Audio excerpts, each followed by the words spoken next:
The book of 1 Samuel chapter 2. And Hannah prayed, and said, My heart rejoiceth in the Lord, mine horn is exalted in the Lord, my mouth is enlarged over mine enemies, because I rejoice in thy salvation. There is none holy as the Lord, for there is none beside thee, neither is there any rock like our God.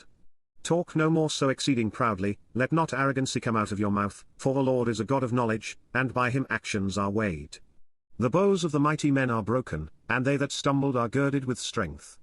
They that were full have hired out themselves for bread, and they that were hungry ceased, so that the barren hath borne 7, and she that hath many children is waxed feeble. The Lord killeth, and maketh alive, he bringeth down to the grave, and bringeth up. The Lord maketh poor, and maketh rich, he bringeth low, and lifteth up.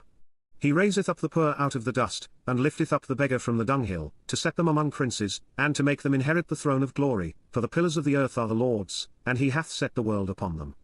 He will keep the feet of his saints, and the wicked shall be silent in darkness, for by strength shall no man prevail.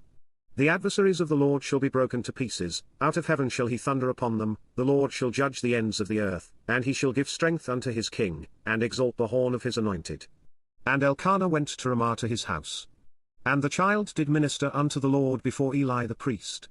Now the sons of Eli were sons of Belial, they knew not the Lord. And the priest's custom with the people was, that, when any man offered sacrifice, the priest's servant came, while the flesh was in seething, with a flesh hook of 3 teeth in his hand, and he struck it into the pan, or kettle, or cauldron, or pot, all that the flesh hook brought up the priest took for himself. So they did in Shiloh unto all the Israelites that came thither. Also before they burnt the fat, the priest's servant came, and said to the man that sacrificed, Give flesh to roast for the priest, for he will not have sodden flesh of thee, but raw.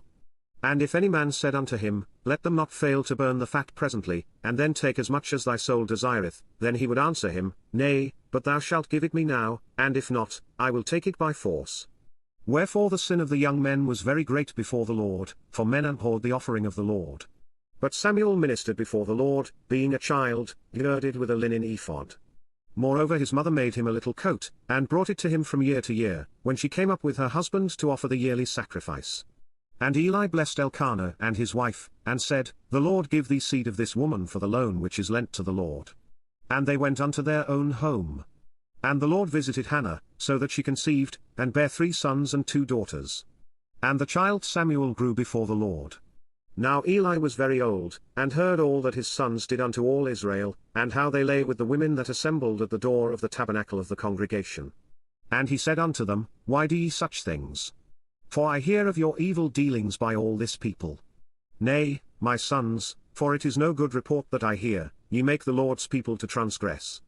If one man sin against another, the judge shall judge him, but if a man sin against the Lord, who shall entreat for him? Notwithstanding they hearkened not unto the voice of their father, because the Lord would slay them. And the child Samuel grew on, and was in favor both with the Lord, and also with men. And there came a man of God unto Eli, and said unto him, Thus saith the Lord, Did I plainly appear unto the house of thy father, when they were in Egypt in Pharaoh's house? And did I choose him out of all the tribes of Israel to be my priest, to offer upon mine altar, to burn incense, to wear an ephod before me? And did I give unto the house of thy father all the offerings made by fire of the children of Israel? Wherefore kick ye at my sacrifice and at mine offering, which I have commanded in my habitation, and honourest thy sons above me, to make yourselves fat with the chiefest of all the offerings of Israel my people? Wherefore the Lord God of Israel saith, I said indeed that thy house, and the house of thy father, should walk before me for ever, but now the Lord saith, Be it far from me, for them that honour me I will honour, and they that despise me shall be lightly esteemed. Behold, the days come, that I will cut off thine arm, and the arm of thy father's house, that there shall not be an old man in thine house. And thou shalt see an enemy in my habitation, in all the wealth which God shall give Israel, and there shall not be an old man in thine house for ever. And the man of thine, whom I shall not cut off from mine altar, shall be to consume thine eyes, and to grieve thine heart, and all the increase of thine house shall die in the flower of their age. And this shall be a sign unto thee, that shall come upon thy 2 sons, on Hophni and Phinehas, in one day they shall die both of them. And I will raise me up a faithful priest, that shall do according to that which is in mine heart and in my mind, and I will build him a sure house, and he shall walk before mine anointed for ever. And it shall come to pass, that every one that is left in thine house shall come and crouch to him for a piece of silver and a morsel of bread, and shall say, Put me, I pray thee, into one of the priest's offices, that I may eat a piece of bread.